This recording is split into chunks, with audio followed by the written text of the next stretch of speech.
Welcome back everybody to Transformers Reviews. Well today guys, as you can tell, we are taking a look at not just one, but we are taking a look at two boys. Don't these boys look fabulous? And I gotta say that it is a little strange to see a car similar to, I guess, what a Cybertronian semi is, but you know what? We'll go with it. However, I do have to address that while I think that Barricade's gun on the top of his vehicle mode, it doesn't look obtrusive. I think it actually looks good in this instance, especially considering how the gameplay works when you're piloting him. Now, Optimus, on the other hand, you know, I'm glad that we can store his axe and other things like that, but I do kind of feel it looks a little bit silly. Even if you put the additional handle piece on there, I guess you could say that's like a barrel sort of thing. But let's go ahead and we'll just set the axe off to the side because it will definitely come back into play later. You know this. However, when we do look at his gun on his semi-truck, much like Barricade, it doesn't look stupid. I actually kind of like the way that looks. And again, it's storage of a sort. And so here's Optimus with his ombres, and I'm going to say that a lot of the signature trademarks of what I feel are the Fall of and War for, like glowy bits, obviously this figure doesn't have those paint touches. So if it did, it would kind of set it farther apart from B and Jazz. But because it lacks that, I feel that it doesn't actually clash too terribly. If you want to set them all on the same shelf as a bunch of Cybertronian Autobots, you can do it. One of the things I've always liked about this is just kind of the sweeping back design of his semi-truck mode. The big beefy front tires. You know, some of the classic touches like the grille and then the big kind of V bumper.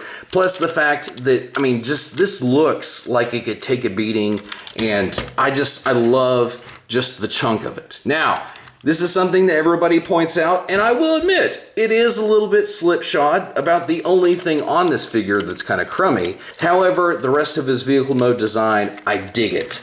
Now, some of the things that I want to go ahead and bring out on Barricade, the aggressive grill bits on this, that looks awesome. Plus, the little hits of purple in his paint job look great. And then the one thing, this just gives me Batmobile vibes, is the giant jet booster on the back of his vehicle mode. And I mean, this thing looks aggressive. And for a Decepticon, that is awesome. These are Studio Series, Gamer Edition. That's their whole shtick. It's not the combat system like we're used to. So, minor nitpick, but overall, both these boys in vehicle mode, totally sick. So let's see how our boys actually look in robot mode. As slick as they looked in vehicle mode, I can tell you guys, I appreciate them all the much more in robot mode. Now, we're gonna go ahead and start off with Barricade because the one thing everybody kind of gripes about is his rather flat cartoon feet. From a design aspect, I don't think it's as terrible as everybody makes it out. I mean, it's not the greatest thing in the world, but for this boy, especially like all the back cable that he has, he's super heavy. Now, I love the fact that that giant Batmobile booster is there on the back. Plus, he does have weapon storage for his gun, which we will get back to.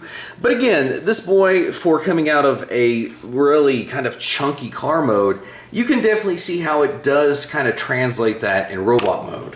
The official instructions actually have you bringing this car chunk section up on his upper leg, whereas I actually prefer to keep it more traditional down here on the lower leg. This guy's mobility is kind of hampered by how chunky he is. Normally, his wrist should sit like this, but you can see that the bend on that elbow goes in this way. So if you want him to have more of a bent at the elbow deal, you have to rotate it, and his thumb kind of brings up against this little bit of car bit here. So Barricade's not the greatest in posing, so that is a little bit of a downside, but at least he makes an attempt.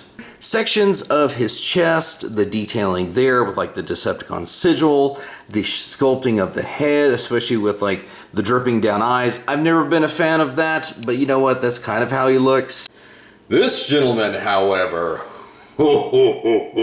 man, this is one seriously beefy, chunky boy. And you would think that he would have the same issues that Barricade has. However, as you can see here, he is putting the beat down on the other boy. even going to the extreme lengths of being able to Iron Man pose, sort of, while chopping off Barricade's arm, which we'll get back to that here in a minute. I love how the wheels do end up on his back like they're supposed to be. The original one had an Autobot symbol, but they couldn't do that without messing up the look of the vehicle mode, so I get why it's not here. Definitely a beefcake. Now what about Mr. Beefcake's weapon right here? It's a decently detailed axe for the edges and everything. Whenever we take one side, clip it closed, and now you can see it looks a little bit more like it did in other shots of the game. You can see that it's much closer to this third-party one. And when you compare the details and stuff like that, not only is it the size and everything, but I like the aesthetic that this one has over the more, I don't know, flesh-colored tones that they added on this axe. So if you wanted to have these boys wielding it traditionally long-handled, or as a little bit more unorthodox with a short handle, I think that they both look really awesome. However, I will probably go ahead and be using the third-party one for our boy just because, like I said, I believe it looks a little bit superior to the stock one that it actually came with.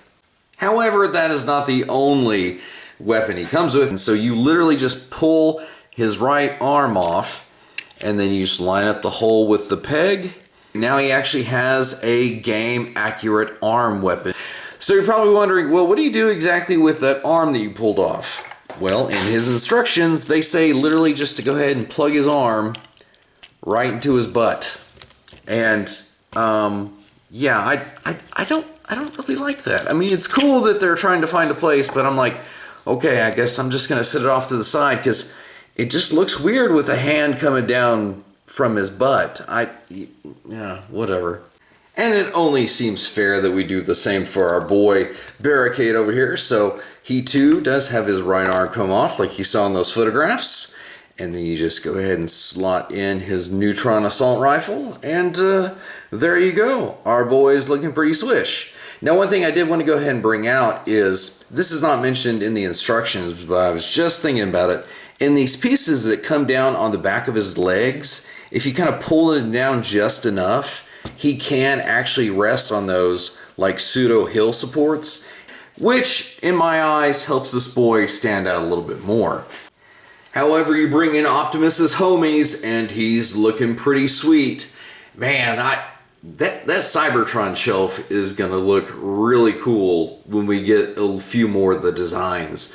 I'm actually kind of getting a little giddy. So anyway, what is kind of my final opinion on these guys? Well, like I said, their vehicle modes, they both pulled them off fantastically. No problems whatsoever with that. Now, again, we discussed some of his problems that he has, so I'd probably say generously he's probably a 5 out of 10. And Optimus, he's not perfect. He does have some limitations, but he makes up for it in a lot of ways, so probably I give him a 9 out of 10. And yeah, I mean, there's no question. This is the superior of the two figures.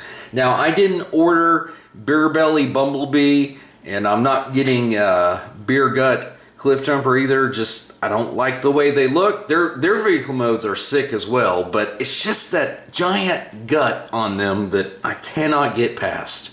However, I'm looking forward to Megatron, so we'll just have to see how he squares off with these boys whenever he finally shows up. So, anyway guys, that was a look at the Studio Series Gamer Edition versions of Optimus Prime and Barricade, and until next time guys, I hope to see you in another review.